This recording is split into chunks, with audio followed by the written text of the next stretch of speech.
death. I wonder if there's a reason why you have to abstract the language there, you know? Perhaps like a full detailing of the events makes your guy look a little bit worse. One thing I've learned is both Republicans and Democrats in my county hate each other, except when it comes to solving homelessness. That's pretty damn true. Grew up in Los Angeles. That's pretty damn true. Dude was threatening to kill people in a train. Womp womp Lamau. Yeah, that's true. However, that does not mean that you get to kill him if it is not necessary to do so. If a person's threatening to kill other people and presents an active threat, depending on the circumstances, it's often extremely legitimate and even morally advisable to apprehend him in some fashion. However, Daniel Penny continued to choke hold Neely after he had gone limp. I mean, we're not talking about like a quick, like heat of the moment, passionate attack to defend other people that resulted in an unfortunate death. We are talking about like minutes and minutes of multiple people holding down Jordan Neely and like him going limp, like 6 minutes. Do you have any idea how long 6 minutes is? This is not like a freak out, 10 seconds unaware of the situation kind of deal. Multiple people were holding him down. Daniel Penny was advised to lighten up in the chokehold or stop because he was killing Neely, and he didn't. Like, it's just the idea that this was a necessary action being done in self-defense completely erodes. You're able to use violent force to defend yourself. Once the threat is dealt with, you don't need to continue choking the life out of a person. That's ridiculous. That's like a person threatens you, and can you punch them? I mean, maybe, depending on the circumstances, sure. Like, if they threaten you, maybe, like, that can be legitimate, But then if you knock them down and keep beating the shit out of them till they die, no, actually, that's not the same. Those are totally different things. People love to misuse self-defense as a moral justifier, because they did this with Rittenhouse as well. They love to misuse it because there are lots of people who fantasize day in, day out, weak men who fantasize, who dream about having an excuse to kill someone weaker than them. A homeless person, a black person, a mentally ill person. These are like deeply frustrated, deeply emasculated people who fantasize about a situation where they have the force of law giving them permission to enact violence on somebody else. And it's pathetic. It's like those guys who are like, feminism means equal rights means equal lefts, Now if a girl like lightly shoves me in the bar, I'm free to hit her with like a, jaw-shattering uppercut. And if you disagree with that, you disagree with the feminist agenda. It's like you're just fantasizing about hitting a woman. You're not meaningfully challenging the ideology here. You're just fantasizing about hitting a woman. It's kind of pathetic, man. And likewise, dude was threatening to kill people in a train, womp womp Lamau. Like, you just kind of like the idea. You like the idea of living in a world where you have justified targets, Discussing how mentally ill homeless treated with American society. True. BJJ Black Belt here. I actually read this comment beforehand, and he agrees with me, so I agree with the comment. That's how that works. This is the type of Vosh video I have to skip for my own sanity. That's probably true. I was in my neighborhood supermarket recently. There was a man walking around talking out loud to no one in particular, saying he had a gun. He was just ignored because no one knew what to do. Probably hoped he was just nuts and wouldn't do anything. I was surprised the store didn't clear out, but everyone just went about their business. On that day, we lucked out. Nothing bad happened. But if something had done this guy in, I can't say I would want him convicted. Again, it's not about whether or not you would use violence to defend yourself. Imagine, like, okay, if this guy was walking around saying, I have a gun, like some crazy homeless dude or whatever, and you were like tackled him or whatever, I wouldn't blame you. He said he had a gun, But again, if you tackled him and then he was on the ground, he didn't have a gun, multiple people came over to pin him down, he doesn't pose a threat anymore, like multiple people are pinning him, and then you choked him to death with like no additional input. He's not like reaching for a gun. He's not like scrambling to stab you as you like choke the life out of him. He's just wiggling on the ground as you kill him. That's different, right? Like, come on. Use your head. Assess the facts of the case. This is not about whether or not self-defense is justified. In many cases, it is.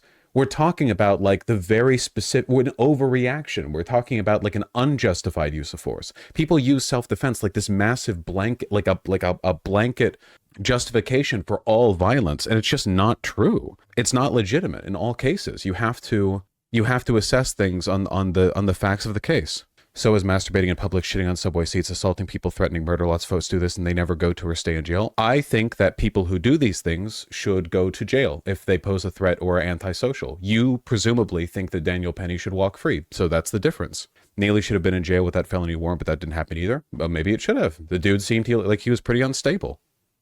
So just like the CEO, we're taking our safety and power back one piece of shit at a time. You are not making society any safer by randomly killing homeless people. I'm really sorry. Again, like your fantasies of violence are not making society safer. They're just not. There's no correlation between these two things. I think people love to think they're taking safety back in their own hands when in reality they're denigrating society. They're making it a more low trust environment. The idea that vigilantism and just like escalation to murder in cases where you have like public belligerence or homelessness or whatever, the idea that that makes society safer is demonstrably not true. It's not the case. You know, you can go like, if you want to go back to like the Midwestern day, not Midwestern, sorry, like the old West days or whatever, like, man, you know, was society safer when everyone was like at a, you know, on a hair's edge, the potential of violence, any man could be a bandit or a robber, everyone had a gun on them? Like, were things safer back then for people? No, of course not. Obviously not. A mutual expectation of trust and leniency is the bedrock upon which like civilized society is built. The idea of like, oh, guy had a mental breakdown in public, murk him. Doesn't matter. Is it necessary to kill him? No, we'll kill him anyway. Who cares? It's like that's insane. It doesn't make you safer. It doesn't.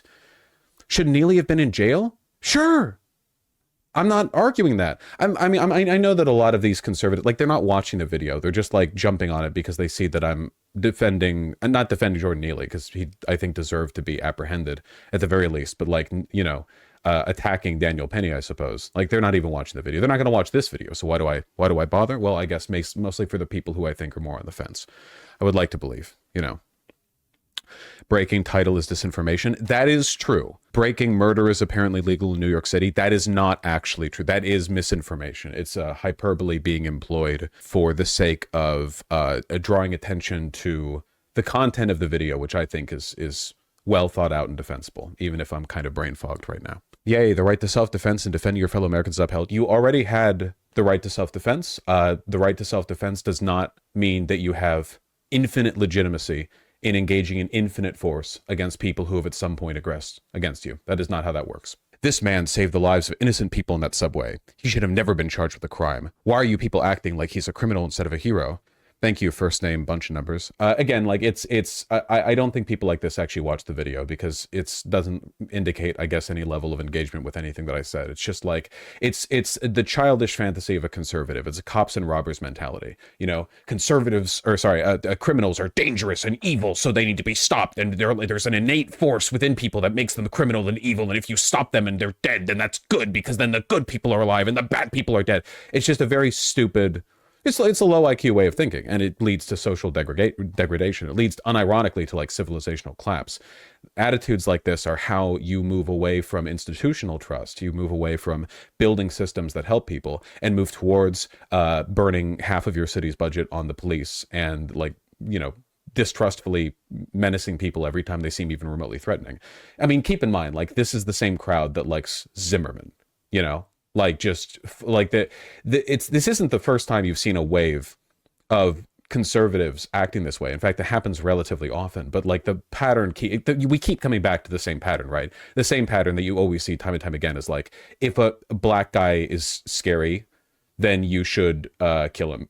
Like that's literally the pattern that it comes back to. Like, whether or not the degree of violence is justified is irrelevant to them. They're just looking for an excuse in a lot of cases. It's not murder. That's just a fact. Him calling it murder because he's pissed about won't make it any more true. I mean, I acknowledge that it's legally not been found to be murder. I mean, you know, I think that negligent manslaughter is a fair charge for Daniel Penny.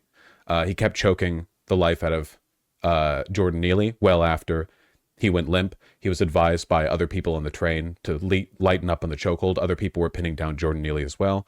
He was like warned multiple times, like, hey man, be careful, you've got a hell of a chokehold there. Like the idea, was it murder, like in a legal sense? No, but whatever. I mean, you're going to get to see plenty of this relitigated. I mean, like some comment said here, he's probably going to be invited to Trump's White House. Liberals really are the stupidest group of people out there. Like, he was literally robbing the other passengers and probably had a gun on him, so it's self-defense. That's true, man. I heard he had a bomb on him, like a Taliban style dynamite stick vest with like the detonator, you know, like in V for Vendetta, you know. Thank God Daniel Penny stopped him from activating the briefcase nuke that he had on him. Get well soon, Vosh, right? White boys can't stop winning. It is about race to a lot of them. I mean, you also see stuff like this in cases like this. Half of the conservatives will be like, dude, it's not about race. It's about law and order. If it's not about because Jordan Neely's black. If he didn't want to be killed, then maybe you shouldn't have been threatening people. And then the other half, the conservatives will be like,